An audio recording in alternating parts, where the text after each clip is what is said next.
I acquired a $50,000 house using the elderly man's funds, and Vivian proudly displayed her bank book, boasting about the purchase. Despite my attempts to maintain composure and avoid surprise, laughter overcame me. In response to her inquiry about my amusement, I continued laughing openly. The eldest son's wife seemingly aimed to leave me speechless, but instead of retorting, I chuckled unabashedly before regaining my composure. I looked at her, and with a touch of sympathy, uttered, "Sorry for you. My name is Rita, and since marrying my husband, who is a decade my senior, I've been a subject of gossip. He was already affluent, owning multiple companies and substantial wealth. Marrying a significantly older man, especially one with such financial standing, led people to assume I was after his money. However, I genuinely never coveted his wealth. In reality, my husband grew up in poverty after his father's disappearance due to gambling.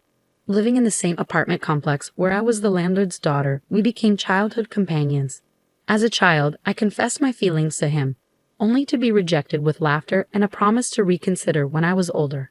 Even when he moved to New York, we continued corresponding. Despite my repeated confessions, he maintained the stance that I was too young. Our communication persisted even through high school, where he expressed surprise at my continued affection. Upon graduating high school and starting university, I confessed once more, receiving a response that he'd consider my confession once I broadened my perspectives in university. Throughout my 4 university years, my feelings for him remained unwavering. Upon graduation, I confessed again, and this time, he bashfully acknowledged my consistent love. At 23, I began working while he, at 33, garnered attention for his thriving business ventures in New York. Eager to marry, he promised to do so once his company achieved success. Living together at the time, I diligently attended to household chores and prepared his favorite meals, awaiting his return. There were moments of doubt about his feelings, but when questioned, he admitted to initially considering my affection a childhood crush. Surprised by my persistent confessions in high school and college, he began to feel shy and self-aware of his feelings.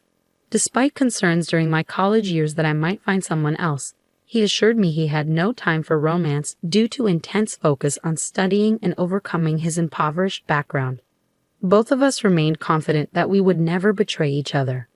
We always had a harmonious relationship, even amidst the news of various couples in our circle going through divorces. The concept of divorce seemed distant and irrelevant to us. With my husband amassing a $12 million fortune, some people, aware of our 10-year age gap, assumed I married him for his wealth or speculated about insurance benefits upon his demise. While some understood our long history together since my infancy and didn't jump to such conclusions, there were those who stubbornly clung to misguided beliefs.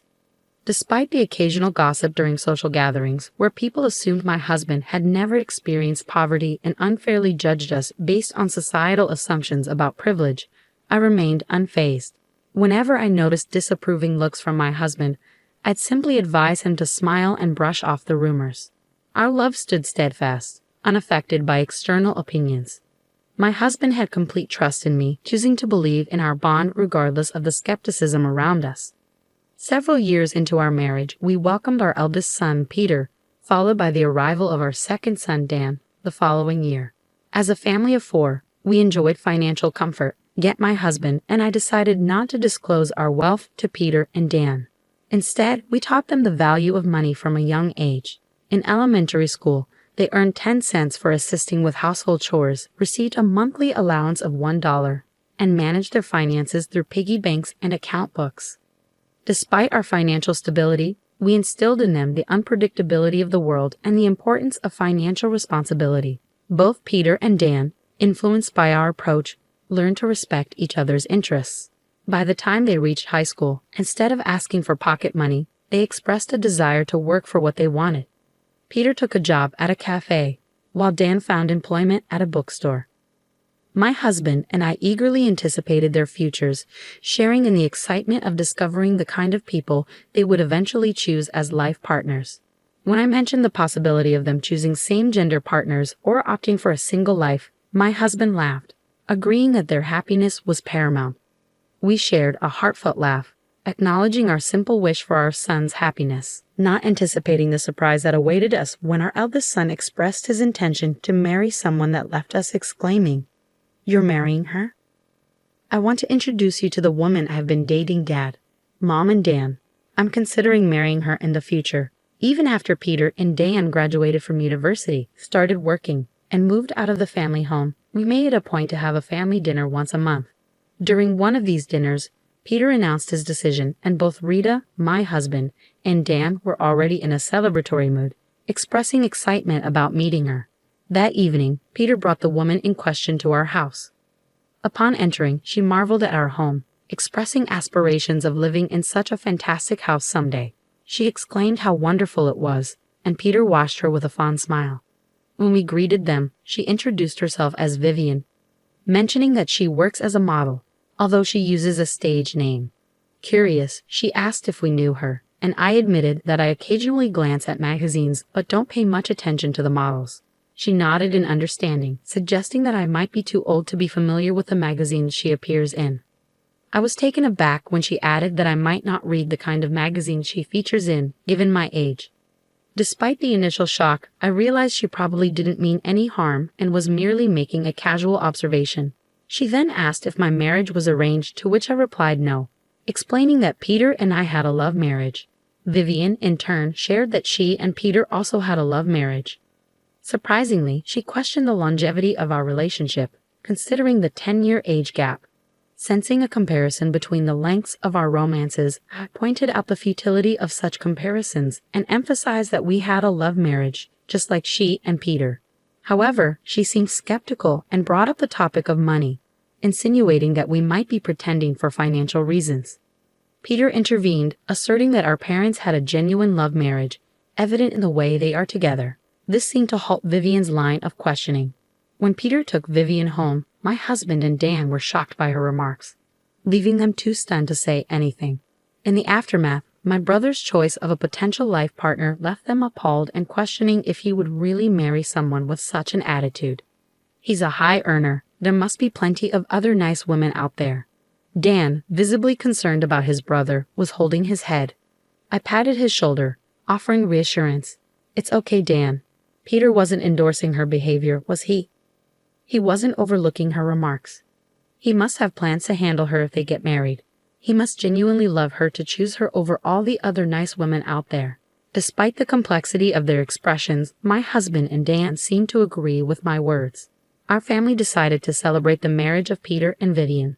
However, even after the marriage was decided, Vivian made a demand. Since you're the groom's family, you should give a gift of $10,000 per person. Peter silenced her, stating that the standard amount was sufficient. He explained, if we receive that much, it'll look like I'm not earning anything, which calmed down and agitated Vivian simultaneously. As long as Peter kept a firm hand on her, we hoped they could build a good home.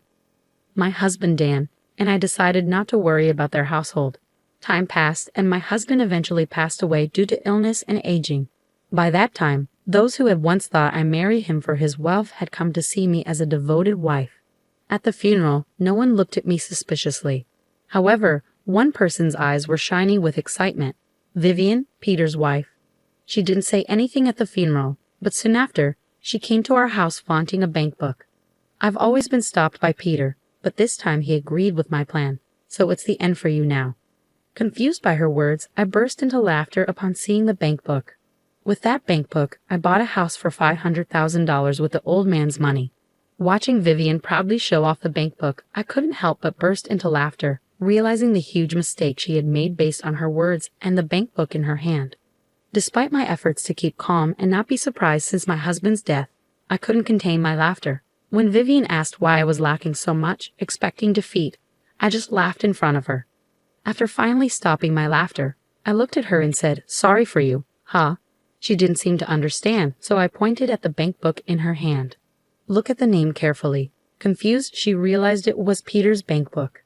Bursting into laughter again, I couldn't help but find humor in the mix-up. I clarified, the first character of Peter's name and my husband Paul's name are the same, right?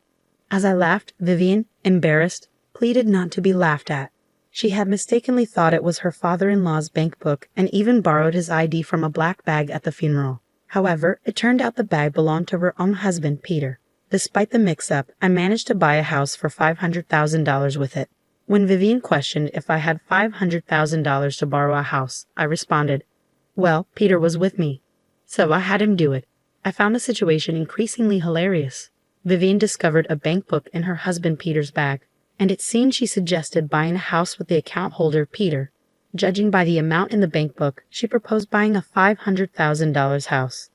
Since Peter and Vivian were living in an apartment, Peter might have thought it was time to invest in a house. For Peter, it was merely buying a house with his earned money, but Vivian mistakenly thought it was my husband's bank book and believed she could use it. Not being the account holder, I thought it might be the bank book with my husband's insurance money. The beneficiary of my husband's insurance was me, and normally you can't use the account of someone who has passed away, right?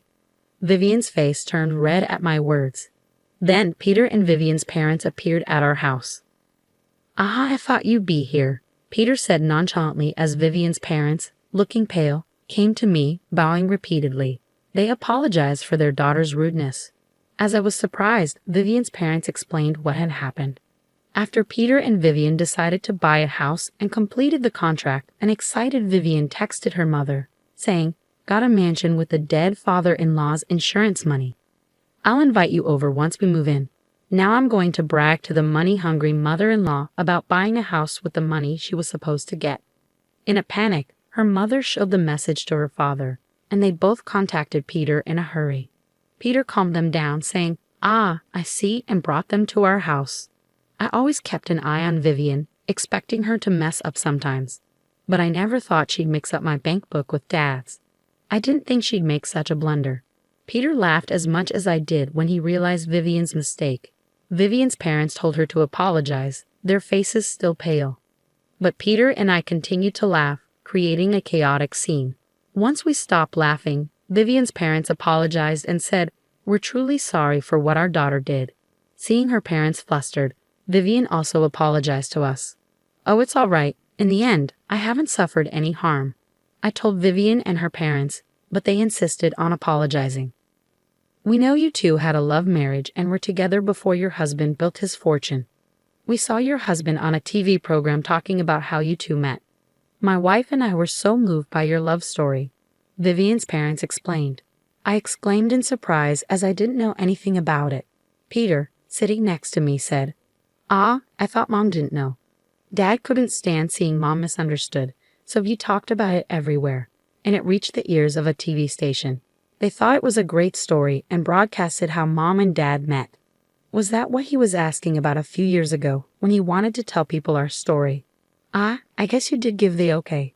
I thought it was just for casual conversation." As my face turned as red as Vivian's, who was still embarrassed by her blunder, I realized the legacy my husband had left behind. Our daughter had caused such a disgrace. "If Peter wants to divorce her after this," Peter, looking puzzled, replied, "What? I have no intention of divorcing her even after what she did. Like Mom said, there was no harm done, and I would have stopped her if it looked like there would be. I married her, including her occasional blunders, because I love her. I'll take responsibility for her actions, so please don't worry." Peter said this with a refreshing smile. Vivian hugged him, and her parents were in awe, praising Peter for his kindness. When Dan, the younger son, heard about it later, he said, "I just can't understand my brother's thinking," looking skyward. When I asked Peter why he loved her so much, he said, laughing, "She's never boring to watch."